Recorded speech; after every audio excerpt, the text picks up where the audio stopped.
que tudo, sentimento bom que me leva pro outro mundo. A vontade de te ver já é maior que tudo.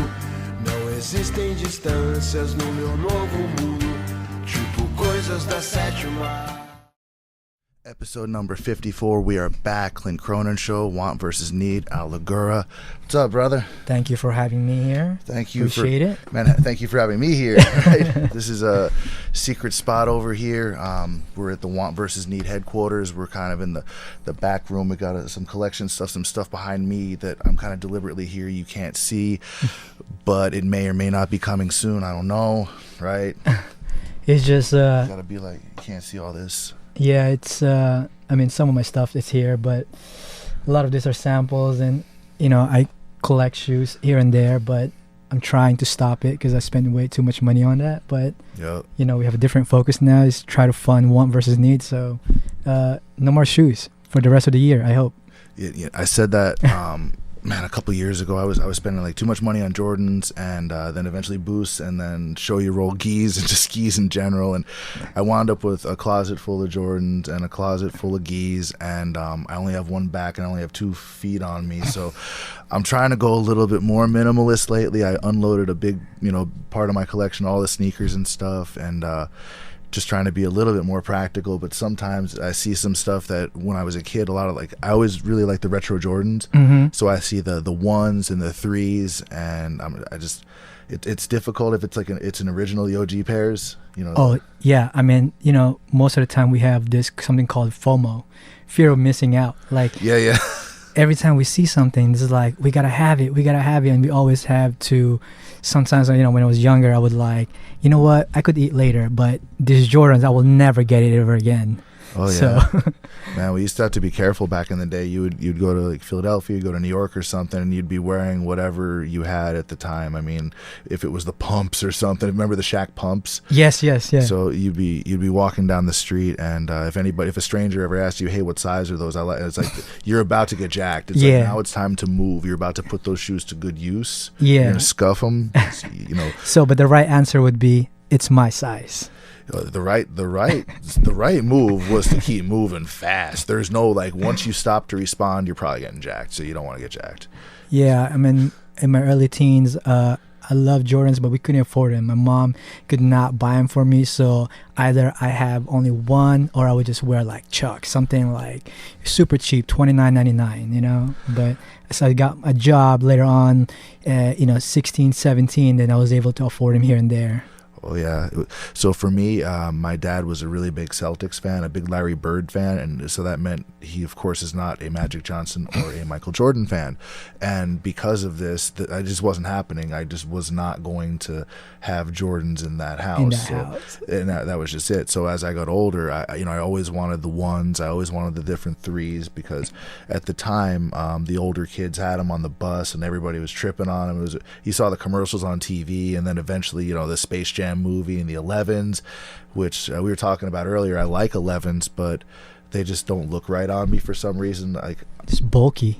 Yeah, they're like these big moon boot things, and a lot of people love them, and people die over Christmas on them. For them, when they go on sale at the Breads or the Concords. There's been multiple times where people get killed, because they're waiting outside of these stores on Christmas Eve or whatever day it is. And the people that, the FOMO, their fear of missing out turns into violence, and people die over sneakers. Yeah, it's a little nuts, but, luckily I haven't had that, kind of stuff happening to me, because either I get them super early, or, I get them from friends, but never had to line up or anything like that, which is a good thing. Like I said, when I was younger, we could never afford them, I had an older sister that would kind of help me buy shoes, but it was either Fila or, something else. Then I was just all right, I'll take whatever I can. But like I said, as soon as I got my own, job, I was able to afford my own Jordans, but they were still expensive back then. Oh yeah. It's crazy that was one of the first shoes where you would see over, $150, $100, even $100, $150. Seeing that back in the day was a big deal. It was because for a long time I was just into street skating, so it was Vans, or then eventually DVS and DC and Etnies and ESs and stuff, just shoes that I could wear to school but I could also skate in. So because I went from kind of playing basketball as a kid, so I was like one of the taller kids, like younger ages, like the beginning part of middle school or like grades and to grade school. I was one of the taller kids, and I would play center. But then as you kind of go on through school, other kids sort of like the school sort of like you had all these different elementary schools, then it would like sort of trickle down into like one or two middle schools, and that would trickle down to just like a few high schools, and there was way taller kids, so they're like, well, I guess you're gonna be a forward now or a guard. And when you get good at one position and then the other one requires additional athleticism, in basketball it just didn't really click for me. So I went from the basketball shoes, the Jordans, to being more into skateboarding and stuff. Yeah, I think pretty much growing up, it was more of like I was really just more into like Chucks, because I was surrounded with like more of the Hispanic sides and all the Cortezes and whatnot. So it was more of that side. But like I said, I was really, I do wanted to rock Jordans, but I didn't have a lot of friends that was wearing them until later on my age. Like I got really into it as like at age 17, 16. I was kind of late on it, but at the same time it was like when I did get into it, man, it got a little crazy. The whole house had boxes of shoes, and I got married young, so and my the wife would just be like, what is all this? Almost every week had shoes, so but I'm toning it down now. I think it's been at least a couple months now I haven't bought shoes, which is really good. Yeah, I mean, it's one thing if you're, just kind of hoarding them, but if you're able to either, if you're enjoying them or you're reselling them, and a lot of people don't like resellers, but I mean, I just remember I missed out on a pair of the Jordan 11 Breads, the lows. I missed out. No, I'm sorry. What was it? I missed out on a different shoe, but I was able to get like 3 pairs of that particular shoe. And I turned them around and sold them on eBay like within minutes, and I made like an extra $80 to $100 per pair, and it took like literally no time at all to do. It was just a matter of creating it. I was on the elliptical doing the whole thing. I just used the stock photos because I knew I had them from I had the confirmations from Nike and from Foot Action, whatever. And I had 3 pairs, and I turned around and flipped them on eBay, and I made probably $400 or something just real quick. And the feeling, the gratification of making that money and actually selling them was better than the gratification of like buying them.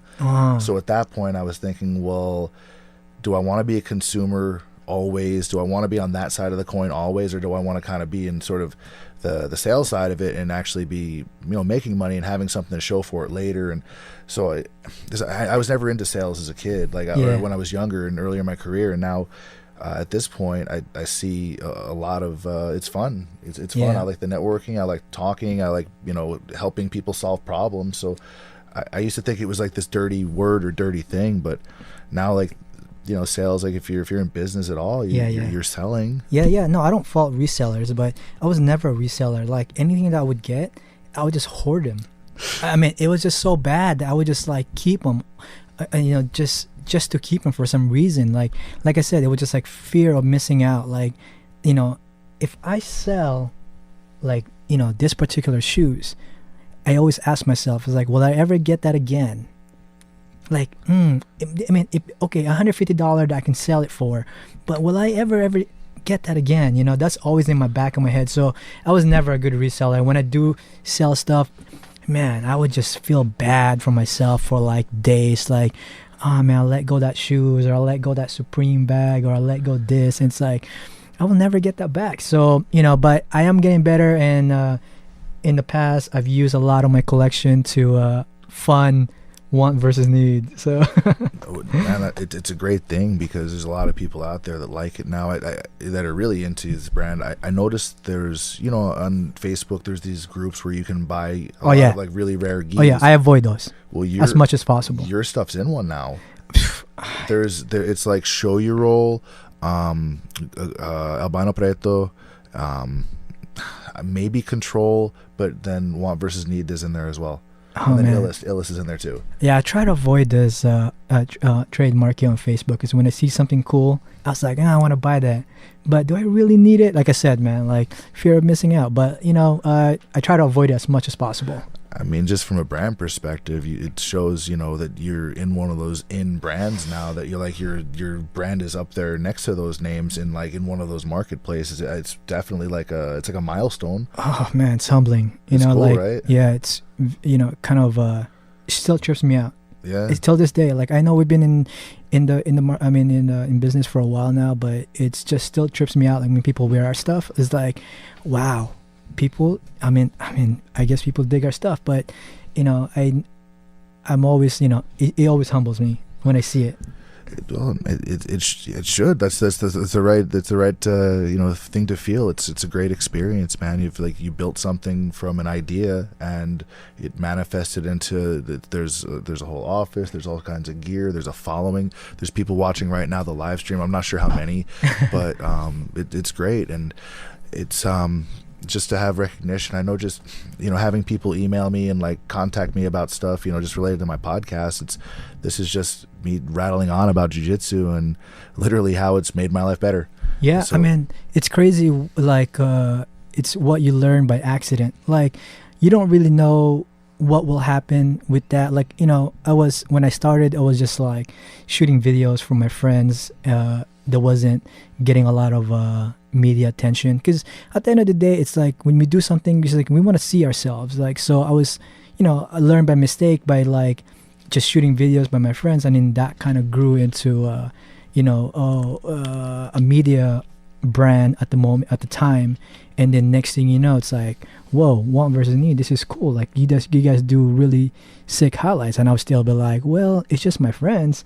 And it grew into what if we make some stickers? Oh, cool. Here, we just give it out. Whatnot. Like I said, we still have we have an idea now, but at the time we still have no idea what we wanted Want versus Need was. But it's just learning by accident, and it's the greatest thing, because that thing that you learn could turn into a passion, and that passion can turn into your career, which is pretty trippy. But you just have to just do stuff, and you never know. Yeah, it's like Gary Vaynerchuk or Gary V. Everybody is blown up. This dude from Jersey that had a website about wine tasting, right? He's a different animal, by the way. Oh man, he's a different animal. But his hustle and just his charisma, his energy, and his just sort of things he talks about are just so practical and seem so obvious until you apply his level of energy to it. And he's just got balls of steel, man. Yeah. He goes for it every single time, and he's been able to basically build an empire from what started as one of the early YouTube channels or just YouTube shows or videos about just wine tasting. Yeah, not everyone is the same, not everyone is built for it, but something so practical and easy. But when you start applying that almost every single day and you don't see a result, it's tiring, but you just got to keep on going and just don't stop. We've seen better days here in Want versus Need, and some days we just be really down. But one thing that is to have focus and just keep on digging, because you never know until you get there, but you just can't stop. But Gary is a different animal. The things that he says is very easy and practical, but man, that's every single day hustle. How much can you do this every single day?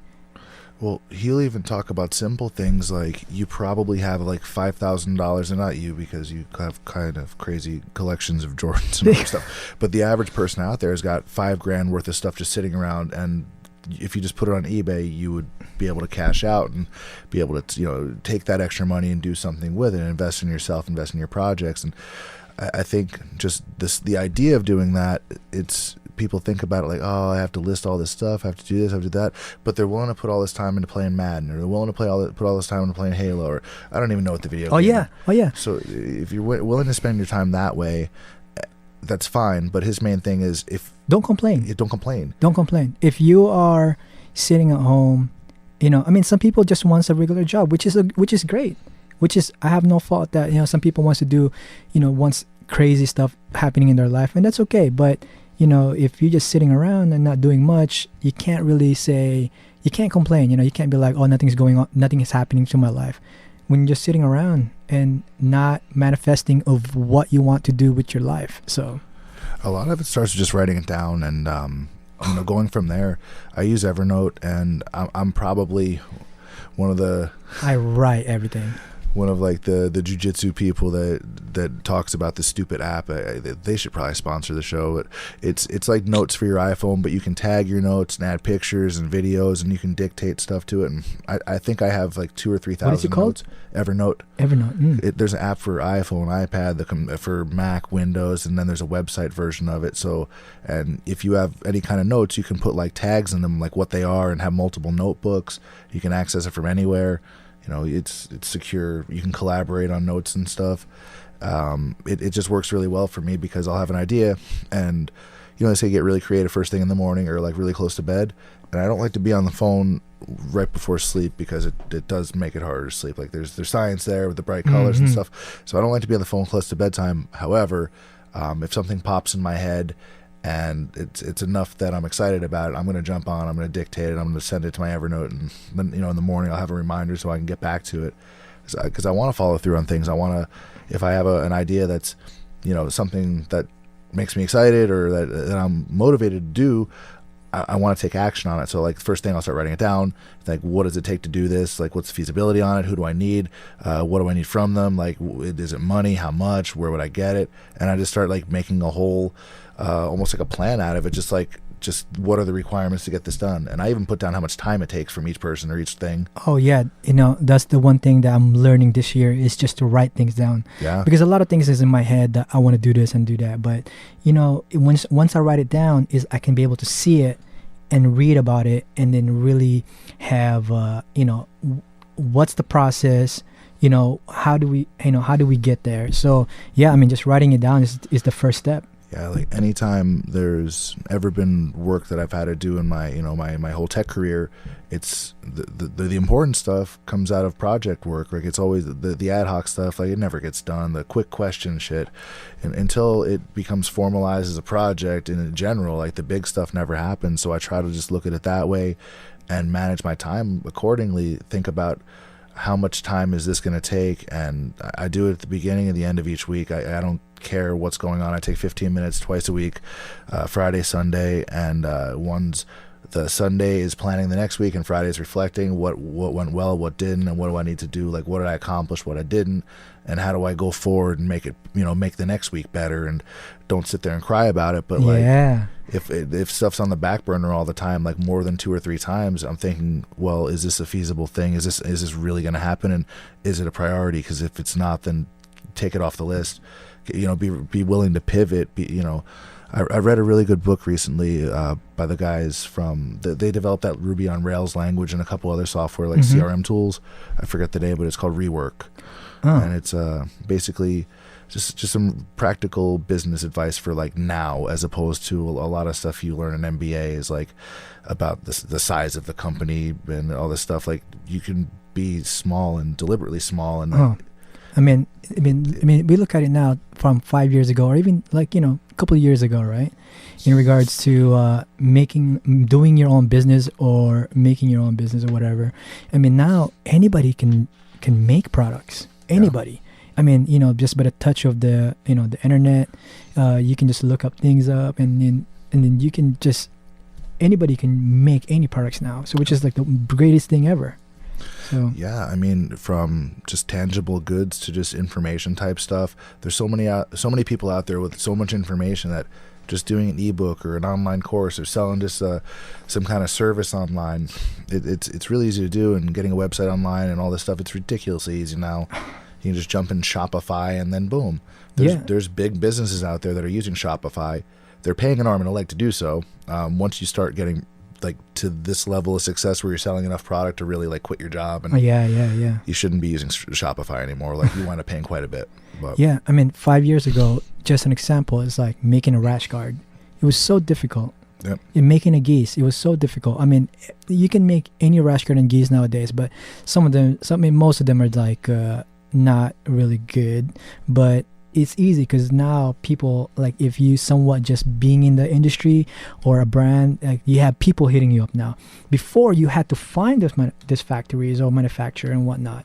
Now it's like, man, I get on my social media as I get hit up like, hey, I'm a BJJ manufacturer, and you Pakistan can and all the time. But I'm saying, like, now it's there, it's easier. Now you just have to figure out your own, and do your diligence of research and whatnot. But it's a lot easier nowadays. But in the same time, it's like, even though it's easier, it's like, how do you put it out? So now you gotta like really work in getting it out there, and you just can't stop if you're trying to do something.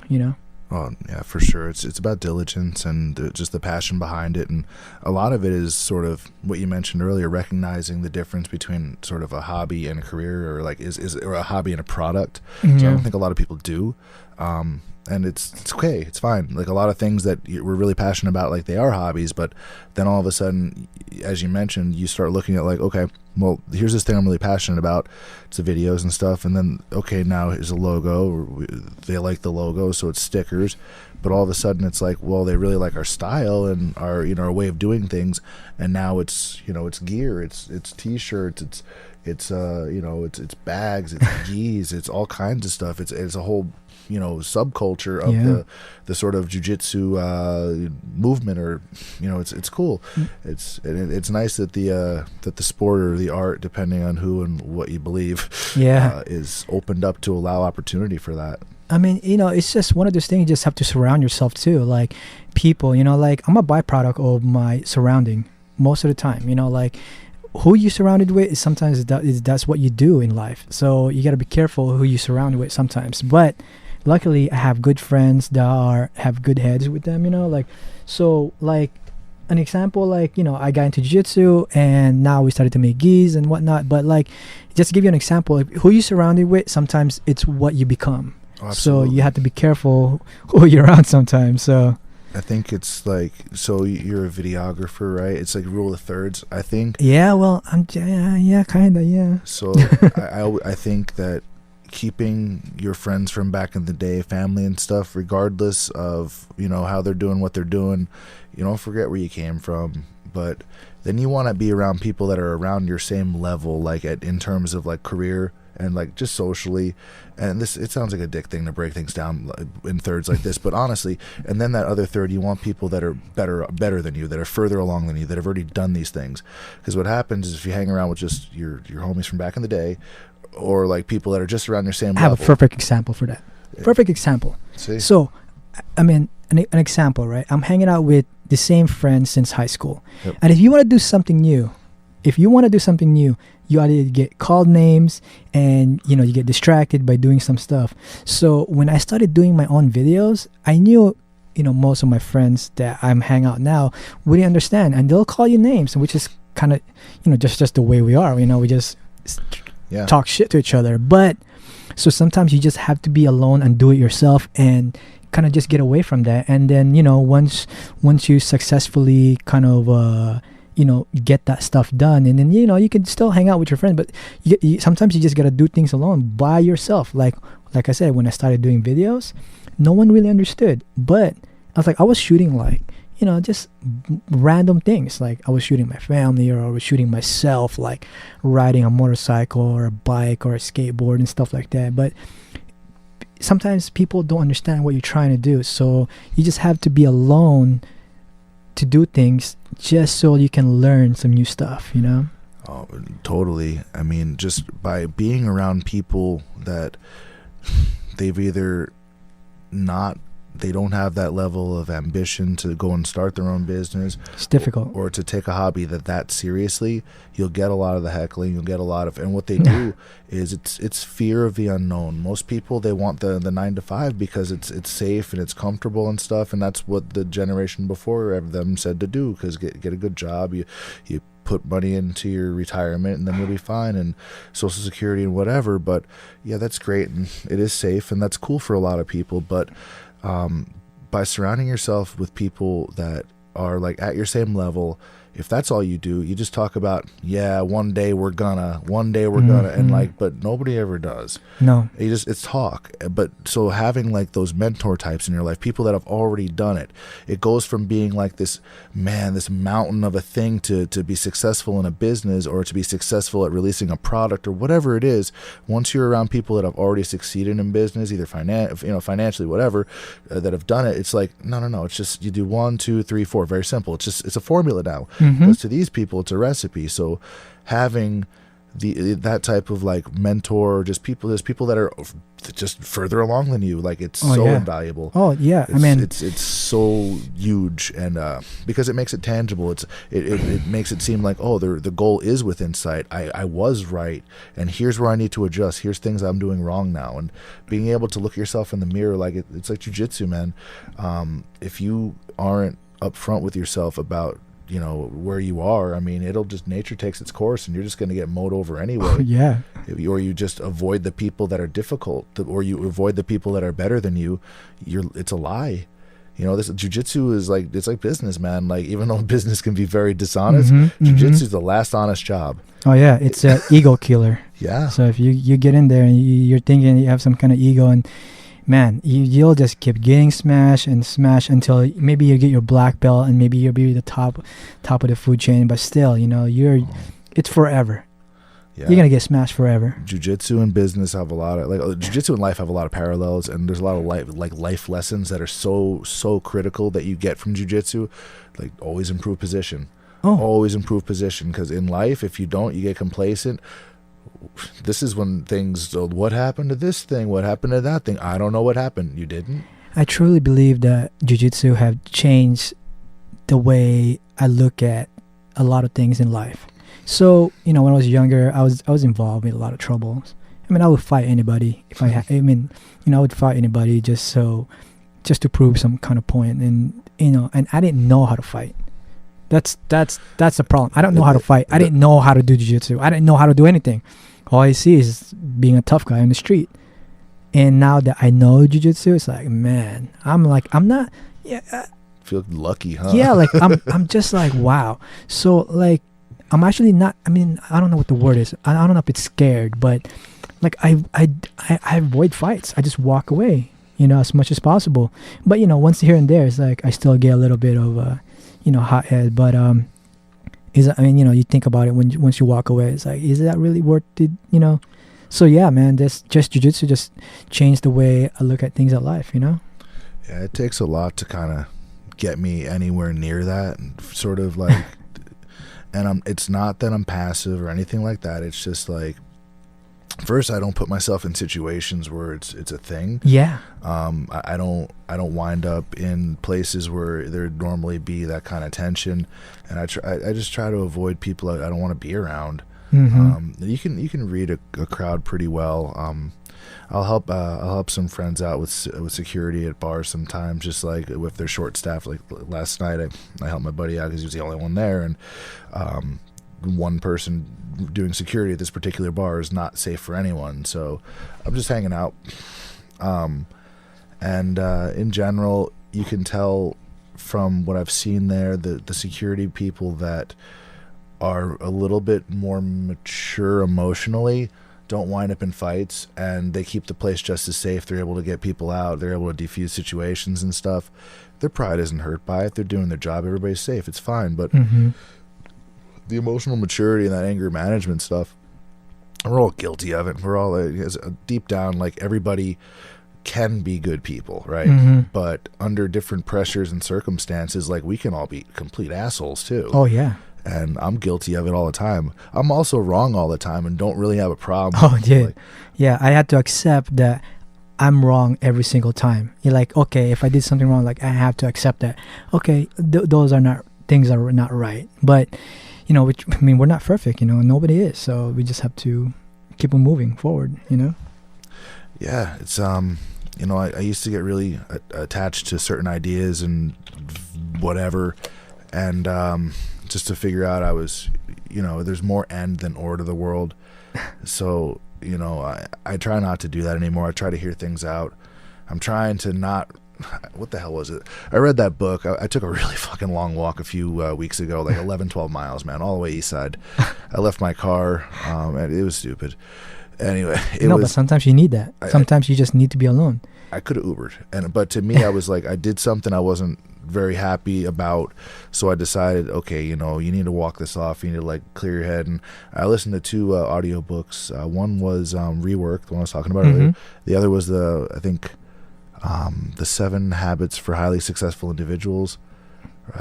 Did I read that the next week? I don't know. I read like 3 books that week, but that one, they were saying like your ability to control your response, and they call it, that's what being responsible literally is. So they say in the first 20 milliseconds, like 0.2 seconds or whatever, if you react right then and there, that's a reaction, and that's just like you just reacted. After that, it's deliberate, whatever you say. And a lot of times people just say shit to be hurtful in response, or like they'll say something terrible, and it's because it's not cool. Like, think about it socially, man. It's not cool for whatever reason in our culture to tell somebody you're happy or you're sad. Think about the last time you're like, dude, I'm really happy. Your friends would be like, okay, fuck. Or like, or you say, I'm sad. Be like, quit being a bitch. Just blah, blah, blah. Get over. But if you're like, I'm pissed off, or it's whatever, like those are like acceptable, cool responses in this culture now. Yeah. You don't. So when what happens is, if somebody say somebody says something, they hurt your feelings, sad, whatever the feeling is, regret, whatever, you think about it, and then you're like, man, your pride kicks in. You transmogrify that feeling into, hey, fuck them for making me feel sad. I'm angry now, so I'm gonna go back and I'm gonna be a tough guy and I'm gonna say some stupid shit back. So it's like just inability to like respond, to have to the inability to control your response. So it's like it's not responsible. So just being able to like stop for a minute, breathe, think about it for a second, and be able to actually respond thoughtfully. It's like this huge skill that's like, oh man, that it requires a lot. Yeah. I mean, for me anyway. So like I said, just learning day by day of how to respond to a lot of the things that people are saying or people are doing and whatnot. So, man, we're all trying to learn. So, I mean, that's some really good insight, So, yeah, I think, podcasts and like ebooks are really helpful to just get you like through that mindset of like just listening. Some of these things are very easy. Sometimes we just need to hear it, like, so some of those like I listen to a lot of podcasts and listen to a lot of ebooks. So those things really helped me out a lot. Like, like last year we were kind of going through, I was kind of going through like stress mode in late 2016. And what helped me a lot was just like listening to podcasts and kind of just surrounding myself with good people, and whatnot. But one of those things is just like you just need to hear it from other people sometimes, and that's like I think podcasts really helped me get to where I'm at today, which is I'm grateful. Oh yeah, man. I just doing this, it's like very cathartic just to be able to just get out and open up and say what's on my mind. I've got to meet so many great people, and being a fan of podcasts and just that talk radio thing. And I mean, I'm admittedly a big Howard Stern fan since like I'm a kid, because that was local. I grew up in Jersey and he was in New York. Who wasn't I mean, who wasn't a fan of, a lot of people aren't, but it seemed like they did some studies and stuff on it, and like the people that said they hated him tend to like listen to like more of him. That's kind of how the hate thing works, I guess. But man, I don't know. You saw him in America's Got Talent. Like, he's obviously not what people said he was about this sexist, this or whatever. Like, he donates so much money to North Shore Animal League. He like loves animals. He like does all this charity stuff, and he has the best interviews. Period. I mean, Joe Rogan and a lot of these guys, Tim Ferriss, they do great jobs. Like they're the top of the food chain in podcasting, but. Howard Stern, even though he's much older than the rest of these guys, he just knocks it out of the park. His ability to connect with people and have a personal dialogue where they're going to open up, and like, I didn't care about Lady Gaga at all. And then he had Lady Gaga on his show, and I'm like, she's just a girl from Brooklyn. Yeah. She was cool. It was a really great interview. And so I'm not out there buying all her, downloads and shit. But that's what I call learning by accident. Yeah. Like things you just listen to something or do something, and you just learn by accident. You never know, like, you might dislike a person, which is a really strong word, dislike. But until you start hearing what they have to say and do and things, like, whoa, they're actually a great person. One of the podcasts that I listen to is his name is Drama from Robin Big. Yeah. Oh, cool. So I mean, from my perspective of him at the show, he's a goofball. Because he has the character of a tool. Because yes, he was big brothered by Rob on the show. Yes. So yeah, from what I've seen, he was a goofball from the show, and I was like, man, I'm not gonna listen to this guy. So he had a podcast, and in my opinion, his podcast is the one that struck me the most out of all the podcasts I've been listening to. I mean, I listen to NPR, I listen to a lot of podcasts, but it was him, because he admitted that he was not good, but he was doing it just to start, just to learn something new. It's like finding that passion of learning. So, and he had some guests on there that that really impact the way I think as a brand owner or even a creative guy. It just blew my mind. So there's really a lot of good stuff in there, but going into it, but I'm trying to say is like, it's like just learning by accident, by just stopping and just listen, without having to give, some kind of feedback already without hearing it, Yeah, just some people only listen to other people talk just long enough for them to stop talking so they can get their shit in. They're not really listening. Yeah. So, like you said, you learn a lot on accident. If you're just waiting for the other person to shut up so you can start talking about yourself or whatever. I'm guilty, by the way, with that. A lot of people do it. A lot of people do it, but trying to catch it when we're doing it, and because I spend a lot of time just chilling by myself, like if I just working on my own stuff in my own kind of world. Yeah. And so there'll be points where I'm like, I'll just I want to share a whole bunch of stuff, and then I realize, oh wait, I'm just talking at this person now. Yeah. Like, okay, they're probably not that interested, so I'll make that a podcast is what I'll do, man. Yeah. So nowadays is I'm learning how to being in the moment. So basically, I always have stuff in my head. I mean, every single day, I have thoughts of everything. Like, I could be doing this. I could be doing this for a gi. How sick would it be if we produce a bag or stuff like that? So I would just be talking over a lot of people sometimes. And I've noticed it, like when I go to a friend's house that are not into jiu-jitsu, but they're my good friends, and sometimes I just talk over them, and I don't listen to what I'm saying. I'm just sometimes just kind of like I'm boosting myself a little bit maybe, and my wife would check me. I was like, hey, yeah, listen to yourself sometimes. So that kind of checks me, and just to like lower a little bit, just be in the moment, just to talk, just listen to them and see what they have to say, and see what they have to say about their 9-to-5 jobs and whatnot. And even if they say something kind of like negative in your own ways, it might be right in their own ways. So you just can't be advising all the time or whatnot. And I'm guilty of that. So one of the things is just be in the moment. It's just sometimes just listen and shut up. Yeah. Sometimes people need to shut the fuck up and just let things fall into place. Yeah. Yeah. It's really easy when you're doing something that's very difficult, or like when you've already climbed hills and jumped hurdles and went through hoops, and when you're finally starting to break through, you're starting to see your gis for sale in like a market that's dedicated to want versus need and stuff, and then having feedback that may not be all that great, or like if friends are going to be critical, that like back in the day friends are critical, like receiving feedback, constructive or otherwise, it can be challenging to be patient with it and to be like, dude, you don't know what you're talking about. Yeah. But it just trying to process it and take it the right way, and not nobody likes to be big time, Yeah. So one of the things that I do here at One versus Need is I have 3 steps to do things when I do a product. It's process, people, and product. PPP. So basically, what is the process of what I need to get like a gi done?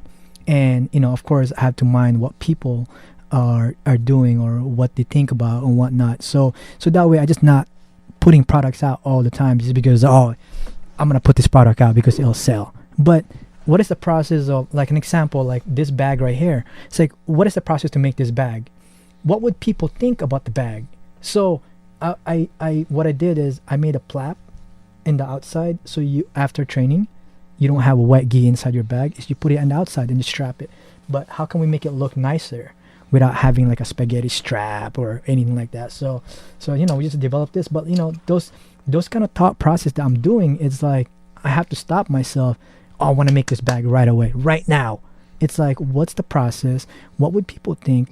How can we help the community to make better things rather than just putting products out? So this is like one of the things that I'm trying to do. But sometimes it's hard because I make a lot of things for myself, So does this have I see a skateboard deck in there. Could that be a place for a laptop too? Yeah, you can put 2 laptops. There's one on the side right here.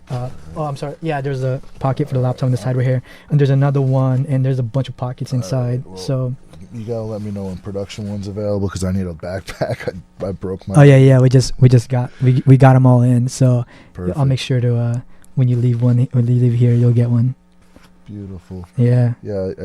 I keep buying these just Under Armour ones. Oh, hold on. Breaking. Just in case someone's listening, this is not available for public, by the way. Sorry.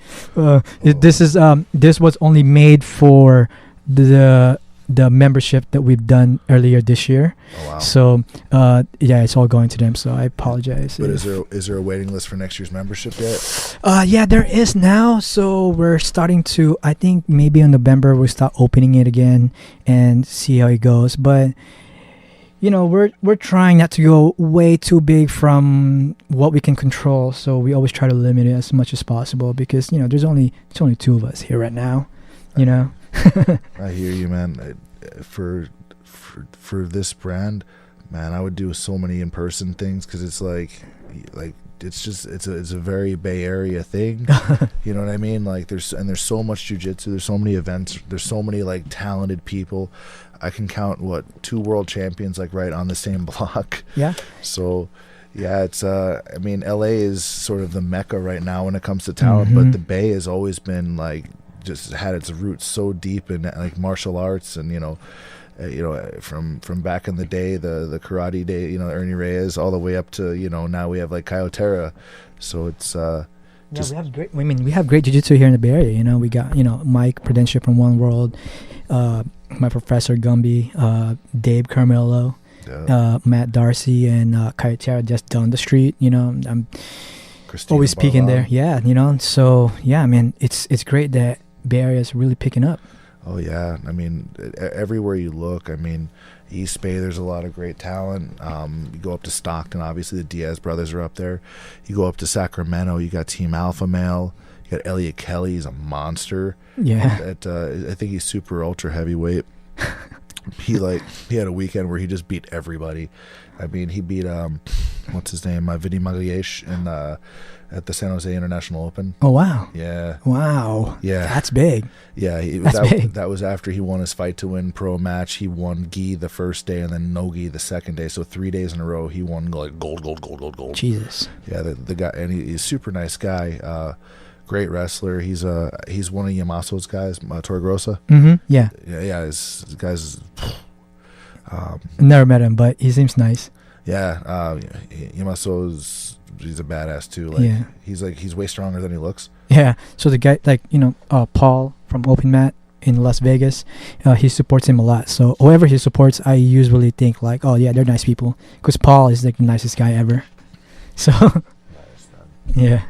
So you're from San Jose originally, huh? Or no, I was born in the Philippines. Really? Yeah, came here. I was about 7-8 years old. Yeah. What's the current consensus on the new president over there? Like he's been kind of outspoken. Yeah, I don't have an opinion about it. I try to stick to what I do here. So, but I do hear some crazy stuff. I don't particularly especially when I go on Facebook, I see it, but I don't click on it. But I do have, like people that tells me some stuff like, oh, how this guy is doing this and what do you feel about it? I was like, at the moment, I have problems with my stuff here, so yeah, we got to get the geese sorted. Yeah, we're looking like pearl weave versus gold weave and some backpack problems. But man. Do you still have family back in the Philippines? A little bit, yeah, but most of them are here now. Oh, cool. So yeah, it's a little bit. So yeah, it's always weird. Like you hear stories and stuff. Like I always like to ask like if you said you were from Miami, I'd be like, how about the hurricane? You know what I'm saying? Like yeah. Because it's the big news right now. When you hear the Philippines, you hear about the president. And he's making the big statement about the drug thing and if you're outside of the Philippines, you're American now and all this stuff. I didn't know that. He basically said like. And this is paraphrasing, and I'm probably wrong, and that's fine if I am. But for the Filipinos that are like, if they're in the ones in China that like break drug laws or whatever, they're on their own. We're not going to help. Like we're not going to try to bring them back. And the ones that are in the United States, they're Americans now. Like they're not. Oh my god. Yeah, like it was just really bold stuff, and there's the penalties now for drug offenses, selling or whatever is like I'm strict. still Filipino. Yeah, I was gonna say. I'm a human. I'm there you go. That's a good answer. Just being human. Just be a good human being. That's all. Dude, I took my Ancestry.com DNA test. Oh, you did? Yeah, I paid the whatever and $89, $99 for it. Like it was a while ago. What was the outcome? It wasn't what I thought it was. It was all kinds of crap. Oh. I thought I was just Irish and German because I only knew my dad's ethnicity because my mom's adopted. Mm-hmm. And then I looked at it and I'm everything. The most I am of anything is just under 20% of Irish. And then there's a little bit, tiny bit of German. I'm more French than German. I have stuff like Eastern European. I have some Scandinavian stuff. I was like some percent, like just under 10% like of African stuff, like Moroccan and shit. Uh-huh. And I'm looking in the mirror, but the only thing, I mean, maybe like my body shape or whatever, I guess. But if you look at me in the winter, I'm real pale. In the summer, like I can like I don't get that burnt. But it doesn't make any sense. But it's apparently true because it's DNA. And I met first cousins that I didn't know I had. So I'm not even from the Bay Area. I'm from New Jersey. Mm-hmm. And apparently in Salinas or Monterey, I have a first or second cousin. Oh. And it's through my mom's side. And she didn't know any of her family members. But she's been able to actually get, because she was adopted, all of her actual family, not records, but just information and pictures about her real mom and like that side of her family. And she's in her 70s now, and she's finally learning about this stuff, and she was never able to connect like her whole life with any of these people. So it's just been able to, being able to like be part of that Ancestry.com database and start to interact with family members.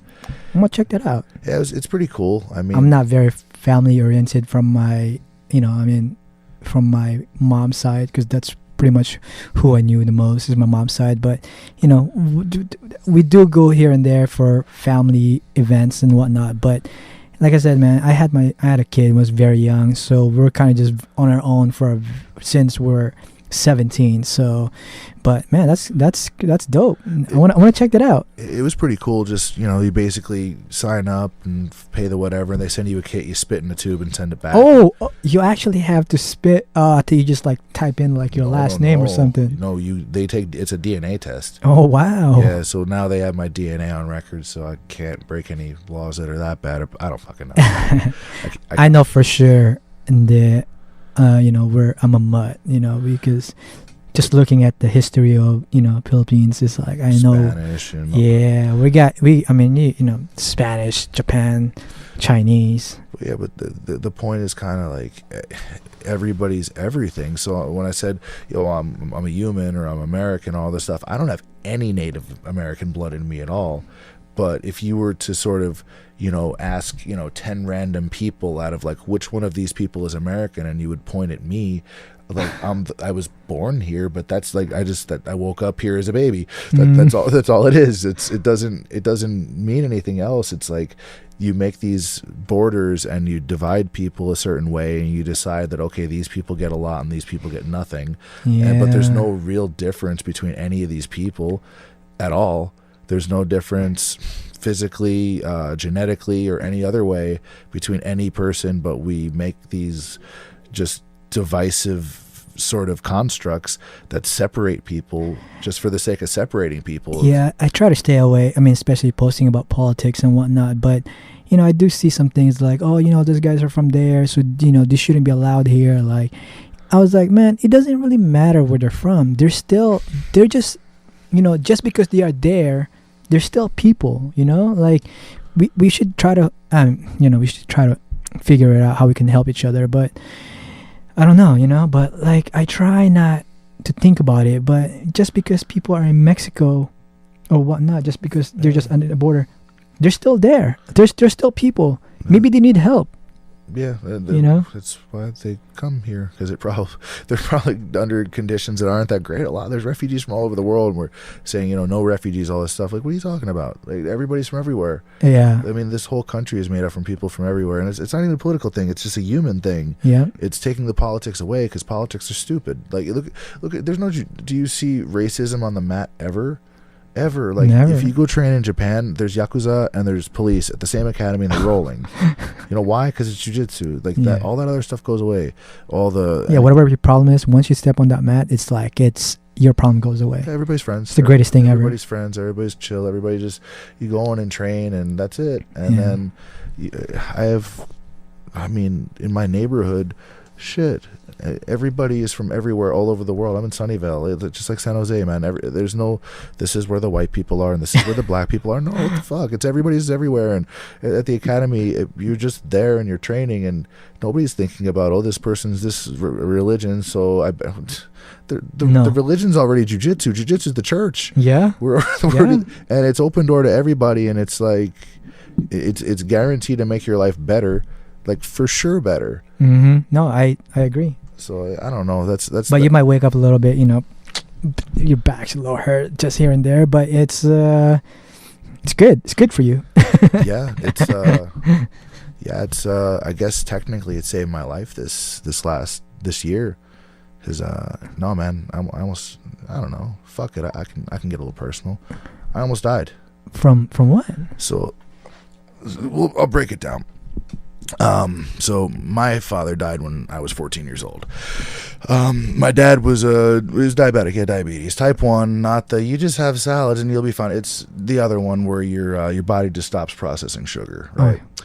So what happens is your pancreas just decides to take a shit. This is a layman's term. If you're a doctor, fucking correct me offline. I don't know. So basically, this entire summer, I was normally around 218, 220 pounds, and over the course of the summer, I keep losing weight. I'm like, it's weird. Don't know what it is. Eating the same food. I'm like, well, maybe it's all the travel, and then I started being dehydrated all the time, and no matter how much water I was drinking, I just had to pee constantly, every 20 minutes. Like, this is like I thought it was maybe like a UTI, but I'm not doing anything to get a UTI. I'm like, maybe my kidney's doing something. So I'm starting to get like the supplements for kidney or liver support. Like, maybe something's going on there. And I got like an infection in my mouth, and I'm tired all the time. And just to go train, lift weights, anything, dude. Any of that stuff was like, I'd have to take so much caffeine and pre-workout just to get on the mat. So when I would lift weights, I'd circuit, I'd do deadlifts, like I'd lift heavy, like I had my deadlift up to damn near 500 pounds. Like I'd bust ass when I go lift weights. When I train, I'd train hard, like I take it seriously. But over the summer, just the last few months, I would go warm up on the elliptical, and then I'd be like, dude, I'd get halfway through like 10 minutes ago, dude, I'm tired. And I went all the way down to like 197, 196. And I'm like, man, what could this be? What could it be? And I started, like, of course, WebMD and shit. And it's like, you're diabetic. Like, it's for sure diabetes. And I wound up getting the glucose test. I won't go into the specifics behind that. I wind up getting the test, and my blood sugar was damn near 600. Whoa! Which it should be like in the like 100-ish range. So. A friend of a friend actually passed away, had a stroke in his sleep, and didn't know he was diabetic either. And this guy just died, and he's only like 10, 15 years older than me. Wow. So, I basically all summer, I had ridiculously high blood sugar, and like the jiu-jitsu, the hard training, and then like literally peeing out like the extra sugar, I guess, because having like was what pretty much kept me alive. Oh wow. So finally getting diagnosed and getting insulin, regimen set up. They got me doing one in the morning, and they got me doing it before meals. It's like a whole math problem now, but. So at first when I found out, I was real bummed, because one of the things that happens when your blood sugar spikes real bad, and when it drops, you get mood swings. Like I was just all over the place, emotions just being all real emo, very uncharacteristic, just very it's just not cool to be around. And like having my jiu-jitsu class, having this podcast, having training.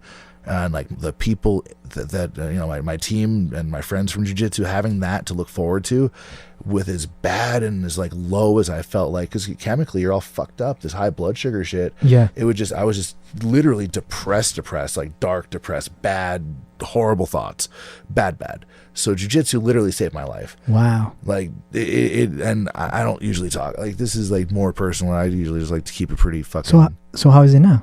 Dude, are you much better? So I'll tell you what, man. Like the first, I realized what it was, I was super bummed. I'm like, this is a death sentence. I saw my mom taking care of my dad until he passed away when I was 14.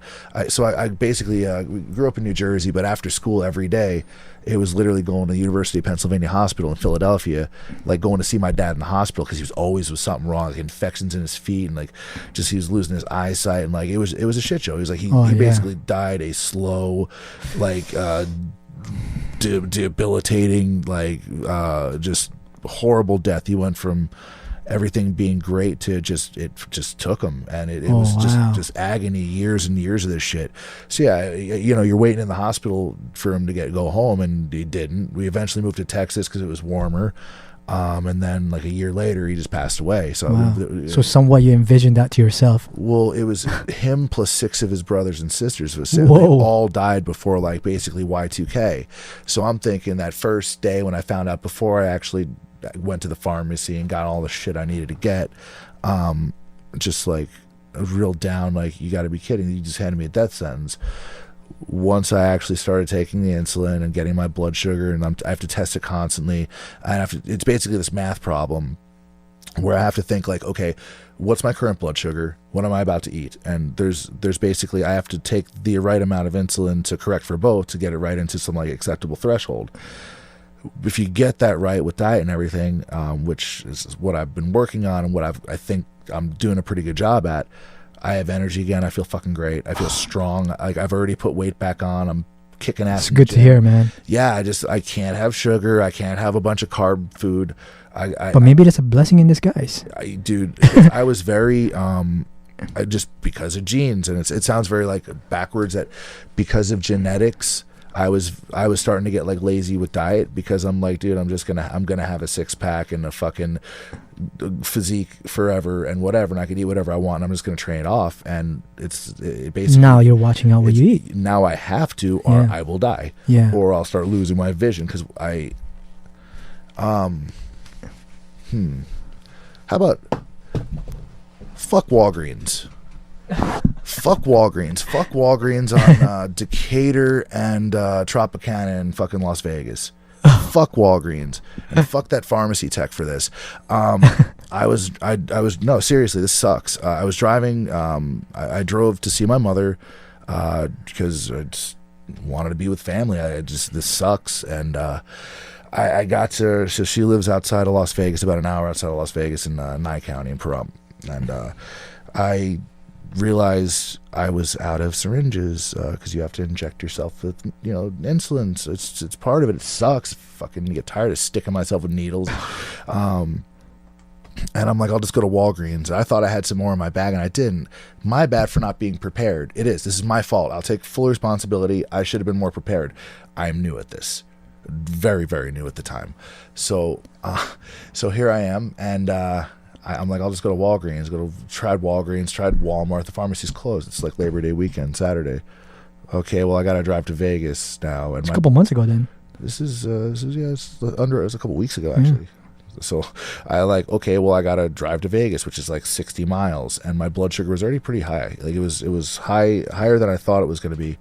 Again, I'm new at this, and my body's getting used to actually having fucking insulin injections and whatever. Yeah. So I drive all the way to Las Vegas, go to the first Walgreens there, and no, you have to go to the one on Decatur and Tropicana.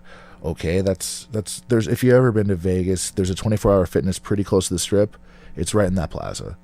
So I go there, and my vision's already starting to kind of blur because I guess with really high blood sugar, there's like, I think it's the cornea or the retina, like it'll swell, like the connecting thing will swell a little bit, so your vision gets blurry.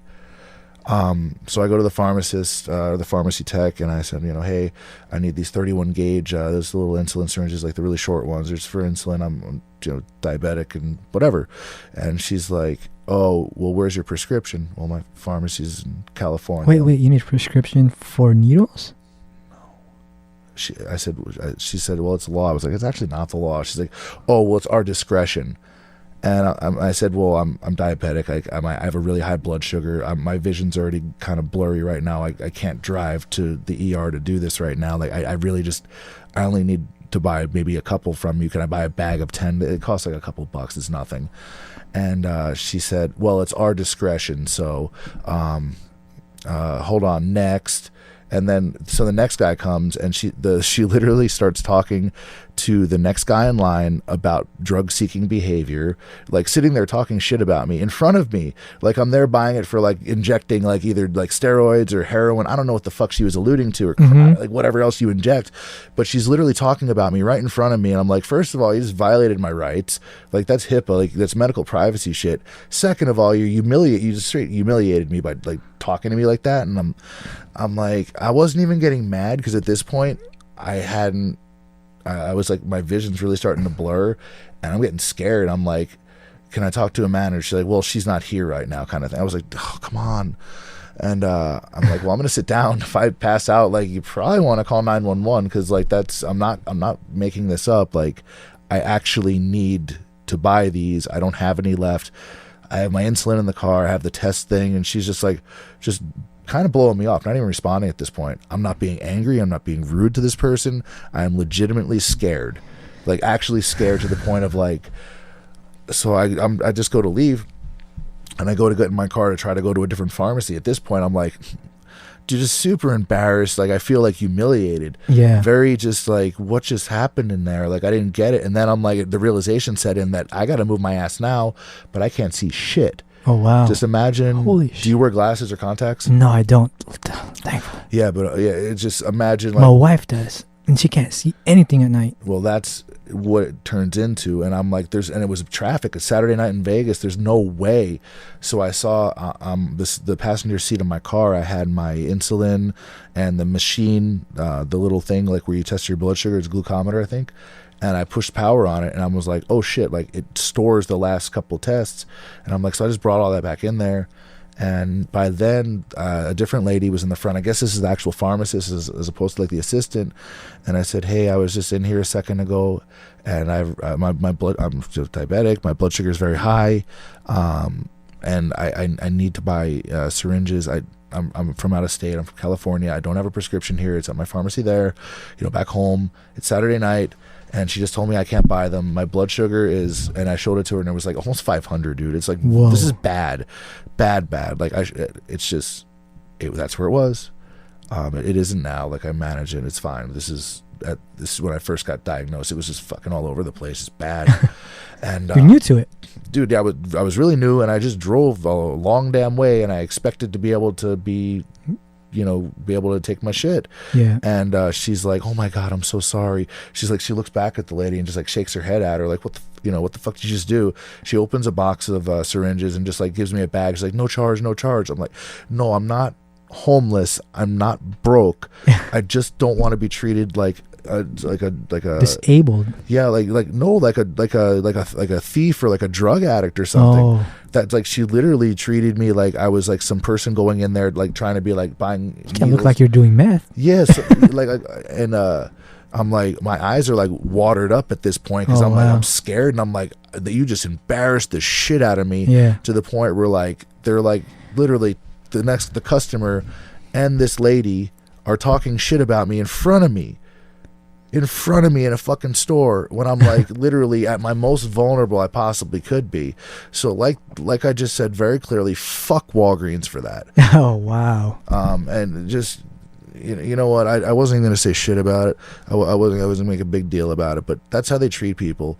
Like, think of all the bullshit in pharmacies, man. All the drugs they put out, all the fucking painkillers, all the fucking Viagra. They put out all this Viagra and they put out heart pills, but they don't tell a single motherfucker to go lose weight. If you need Viagra, something's wrong with your heart. Your blood is not being pumped from your heart to your dick. You don't need Viagra. You need a fucking new diet and a priest. But I can't fucking do something that's going to save my life. So fuck Walgreens and fuck that lady for trying to fucking act like I'm some kind of drug addict when you're the fucking drug dealer. Oh my God. There's me being personal and sounding off. Fuck Walgreens for that. I have no words for it. There. But that was fucking live, so good. But lucky now that it seems like you're feeling better. I feel fucking great. I feel like 10 years younger, but like old man strong. Old man jiu-jitsu strength. Exactly, man. I ain't even that old. Gotta watch out for those guys. Hey, I want to get back by U.S. Open. I think like my weight will normalize by then, because like once I went from being shitty blood sugar, almost dead, to like actually now I'm eating right. Now I'm fucking taking the shots when I'm supposed to. The weight came back quick, and it's somewhat blessing in disguise. Yeah, now I can like hyper focus on it and always make sure I'm within threshold, because that means I'm processing food as efficiently as possible. Wow. So it's like, in terms of a blessing, it's like, yeah, it is.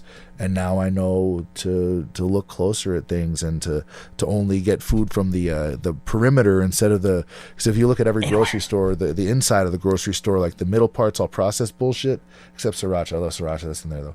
But on the outside was the fruits and vegetables and the meat and stuff. And if you're a vegetarian, I'm sorry, but I already can't have sugar. I'm still gonna eat meat though. Like I need some joy. I mean, I'm guilty of just eating crap all the time. Like when I'm here super late at night, and if I feel lazy or just don't want to wait for the restaurant to cook me any food, whatnot, it's like I just run to McDonald's. But I used to get away with it. Yeah, I thought, but no, I didn't. And I think what triggered it, I hate this word triggered. What triggered it, I think, was being on the road so much for the podcast. It's like truck stops and restaurants, and on top of like being expensive, like eating out is really expensive. Even if you're not going to expensive places, like it just adds up. Yeah. I think it was just that, just mixed with just not resting properly and just being on the road. I don't know. I think at some point it was just like, it's genetic. My dad had it. It's a heredity thing. And for people out there that think they know and think they're going to tell me I can reverse it with a diet, that's type 2. I don't have that one. So it's just, that's it. But if I go like keto diet, maybe I can spend less money on insulin. I won't need it as much, because if I don't raise my carbohydrate level, my sugar level, which carbohydrates, the sugar, it turns into sugar. Alcohol turns into sugar. It's just everything's sugar, and there is a sugar epidemic in the country. People don't want to fucking talk about, because then they stop selling everything. But anyway, that's me sounding off on personal shit. Fucking, I was gonna do it at some point. I was gonna like cut a separate one, but I'd rather just fucking. Oh, but there might be some people out there that's going through the same thing, and which is great to talk about now, because you never know. Somebody might be listening and going through the same kind of stuff, and maybe they just need somebody's, opinion, or they just need to hear somebody that's going through it, and makes it easier for them, You know what lowers blood sugar? Jiu-jitsu. I'm not even fucking around. It does. Exercise. So with some conditions, it's like, rest is the best medicine. No, if you have high blood sugar, you fucking want to work out. You want to burn it. You will burn it off. And so I have to check after I train like hard that it's not too low. Oh. So you know what I'm saying? It's like it's a constant sort of math problem the whole time. But yes, jiu-jitsu saved my life, and not just it got me out of the streets or whatever. No, it got me out of dying, because if I wasn't training, because I wasn't gonna miss training. My love, my passion for jiu-jitsu is so deep that even like getting out of bed to go to the bathroom was like, oh no, like just lethargic. So I was getting what's it called, the not explode C4 like pre-workouts. Oh yeah. But I never would take that shit pre-jiu-jitsu. But that would be just like, okay, let's do this, or like a caffeine thing. Or That thing makes me go nuts. That thing woke me up enough to flow roll, because that's how near fucking, you know, the 6 feet under I was with this shit. And I went all summer undiagnosed. I had no idea what was wrong. I was just peeing every 10 seconds. I was like, what are you got like a little girl bladder? It's like, yeah, shut up, whatever. And I didn't know, and went to doctors. They're like, it's like going to go get your oil changed or like your engine checked at the mechanic, and they're like, everything looks fine, but it's a transmission problem, or it's like the rear differential. Yeah. It's like, that's not their expertise. They're not going to know. Yeah, that's right. So you're just like, oh, here's your fucking, just drink cranberry juice and fuck off kind of thing. Well, no. That's the opposite, because there's a ton of sugar in there, and it made it worse. Oh yeah, I think there's. I mean, it's so hard to pinpoint a food out there that doesn't have any kind of sugar. Oh, dude, I know, and I like sugar, and like I love carbs. So it's trying to find foods that don't suck. And especially you're Asian, like rice, everything. Oh yeah, one of my friends, former training partner Aki, he found out he was he went and did this full panel to figure out, you know, his allergens, things that he was allergic to, and it turned out he was allergic to the beer and rice both, and he's Japanese. It's like, oh, dude, it's like, dude, you don't even want to know at that point. Taki from Gorilla. Huh? Taki from Gorilla. Aki Yoshikawa. Oh, okay, no. He was like the stud wrestler at Fremont High School. He's like a legend at Fremont High. Oh wow. He's not the biggest guy, but like he was a badass. He had to stop because some injuries at I think blue belt, but yeah, he was a savage. He was really high level judoka. He was like really high level wrestler, and then he got into jiu-jitsu. But yeah, he went to he was just getting sick or something. I don't remember the full story, but yeah, it turned out he's a Japanese guy allergic to rice and beer. I was like, oh, that sucks. Oh wow. Yeah, I don't know. Fucking yeah, that's my update, man. What's new on the horizon? What's coming up for Want versus Need? Maybe it's a little early, but I think next month in October we are partnering with breast cancer organization, and we're going to be releasing kimonos in October. Yeah, so 100% of the profit will go. I think this is the one. I think 100% of the profit will go towards their organization. I can't say yet until we release the formal press release and whatnot. But like I said, like I feel like we're not supposed to be in this position, and we are in such unique position that I feel like we need to be able to give back to the community, not just jiu-jitsu, but for outside of jiu-jitsu. So I've heard about this organization. It's like you know how like Red Cross, the way they do their money is kind of spreads out to like worldwide. This particular one focuses in the Bay Area, and it's kind of like helps the families more rather than worldwide and whatnot. So it's kind of dear to our hearts, just locally and whatnot. So yeah, we're gonna have more information about that. But yeah, 100% of profit will go towards this organization. It's very cool. It's good to keep it local too. I'm very sort of community oriented. I always believe that the secrets, like two big secrets to business, I think moving forward are, one, the human aspect, like actually being like a person to person thing. Like I think all this automation is just it's not all that it's cracked up to be. I think the businesses that are really going to succeed are the ones where it feels like there's like a real human connection, because it's lacking so much in society. And two, like win the Bay. Like honestly, like all these Bay Area companies, they try to like go and be viral and all this stuff, but like their roots to home are like not even there. So like just the sense of community, like in my neighborhood, I know all my neighbors, I know all the businesses near me. The gym, my main gym, aka Sunnyvale, it's 0.1 mile from where I live. I literally walk out my door and it's right there. And that's deliberate, man. I'm all about community. I'm old school about it. I want to know my neighbors. I want to know my neighbors are okay. If somebody in the neighborhood gets sick or dies, like I know.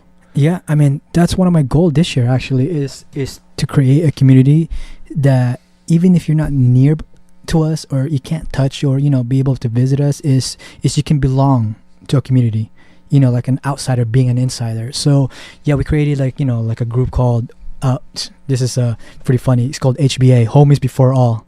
But yeah, so basically my term on that, in regards to that, is like, no matter what happens, is like, always support your friends first, homies before all, because like, whatever you're going through or whatever your friends is going through, you gotta make sure you support them as much as possible. So yeah, we're trying to create that community within jiu-jitsu, and in hope that we can kind of get that bigger, and we always ask ourselves, especially here in One Versus Need, it's like, what can we do for others?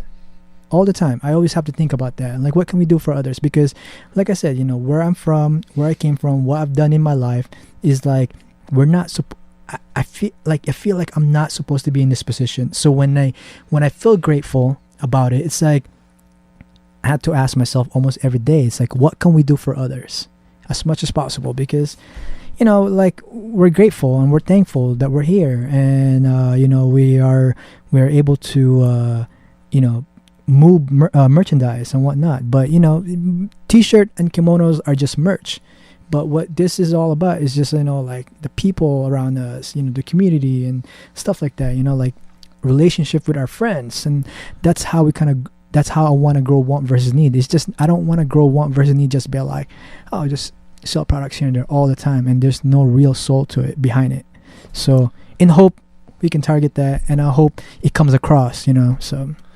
No, it definitely does. I mean, you see sort of the open mats over at One World. You see all the Want Versus Need stuff over there, but it's not strangers. Everybody knows each other. Yeah. It's, even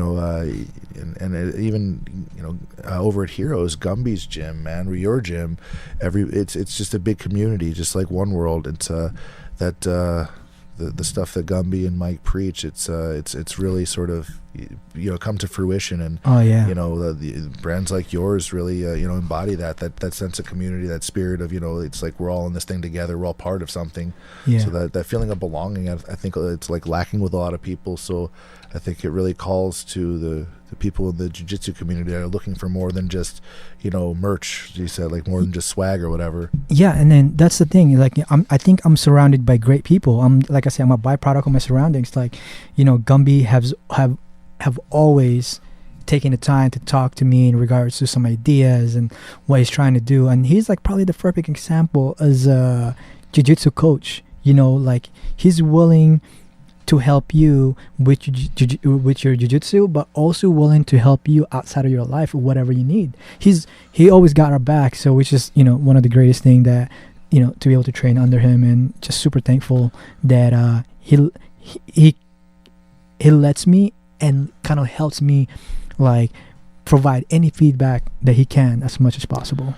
Oh yeah, man. Well, Gumby held it down during sort of the dark days of jiu-jitsu. He was him and Scott with OTM and everything, and he was actually very influential to me. He was one of my first instructors over at Half Gracie in Mountain View. Oh wow. So yeah, I think they had a 5:30 class and a 6:30 class, the fundamentals and the regular one.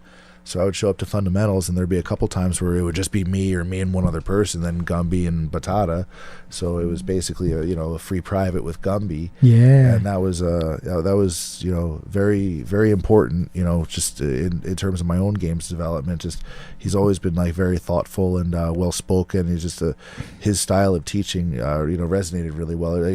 I was able to connect to it because he's kind of a tech guy too. Like yeah. he has that background as well. So I mean, I like to ask why, but I generally don't ask. I won't do that out loud, but in the back of my head, like I'm always thinking why, and like he'll always explain things very deliberately, and he'll make them make sense. I mean, he's a great example of a good human being on the mat and outside the mat. Oh yeah, all the time. He always carries himself very highly in regards to doing things in life. So I admire Gumby a lot. Oh yeah, he's good people, man. He's a quality. Also Mike Prudential too. Yeah, those guys. That's two. I've had the privilege of training under Mike for years now, and Gumby initially, and I'm always whenever there's events, the Haiti seminar, and there's always pretty big events that you guys host over at Hereos and stuff. So I'm always very happy to join. You know, he's a huge part of the jiu-jitsu community. Has been a staple in the Bay. And, you know, I met him in 2005, and Gumby's an awesome guy. So we're very lucky in the Bay to have the instructors we do for each of us, and then, you know, the people that live here in general. There's so many great schools. It's you can't really go wrong. Oh yeah, I mean, they're, like I said, they're a great example to doing this kind of things, and it kind of grows on me and be like, oh, I should do it too. Like I should be trying to get the community together as much as possible, you know. And like I said, you know, we are in such a unique position that we're moving products, and, you know, we got to look at ourselves like, are we just going to keep taking? You know, we got to get back. So that's that's the reason why when I heard the story, when I spoke to this breast cancer organization, it was like, what they're trying to do. I was like, I'm in. Let's figure out what we can do. So, you know, they were super stoked about it. I'm stoked about it that they're willing to work with us. And here we are. We got the sample, and we're starting to produce now, and in hope that we'll get it by October. Very cool. Yeah, I remember I have one breast cancer awareness gi, I think from a year or two ago. It's white with pink. So I rock it all the time. I like the colorway. I like how pink pops on different colors and stuff. Yeah. It looks weird because I'm not the smallest guy, and you know, I got like a pink backpack or headphones, and then like it stands out. I like the color, and takes balls to wear it. There ain't nobody paying my bills but me. Yeah. I keep my eyes on my own paper, so I know there's one vote in how I carry myself, what I wear, what I say, what I do. And once again, fuck Walgreens. You guys almost killed me by trying to decide that I was a drug addict. I'm not a drug addict. I needed fucking insulin syringes because I was dying. Anyway, I'm fucking around. I'm not that mad. Fuck Walgreens. Anyway, man, we've been going at it for a little while. I think you got a truck to take care of. Yeah. It's getting late. I gotta go remind some folks that one world open mat. That's my turf. I'm playing. I miss those guys. I gotta go roll. Dude, I appreciate the hospitality. I appreciate taking the time to do this on such short notice. This will drop tomorrow morning, Monday. Wow, fast. The hiatus is over. The Clint Cronin show has returned, baby. Yeah. And you guys be good to each other. Al, thank you, brother. Thank you. I appreciate it. Want versus need. What's it? WantVersusNeed.com? Yep, that's it. Very easy. What's your IG, your Twitter, all that stuff? Oh, it's just all want versus need handle. That's all it. Want versus need. Well, y'all need it, so make sure and get your stuff. Quality products, merchandise. Sorry, y'all can't get that backpack, but the breast cancer awareness stuff, you better buy it, because that shit's real. Thank you again for watching episode 54, Lagura, Want versus Need, Clint Cronin Show, San Jose. Represent.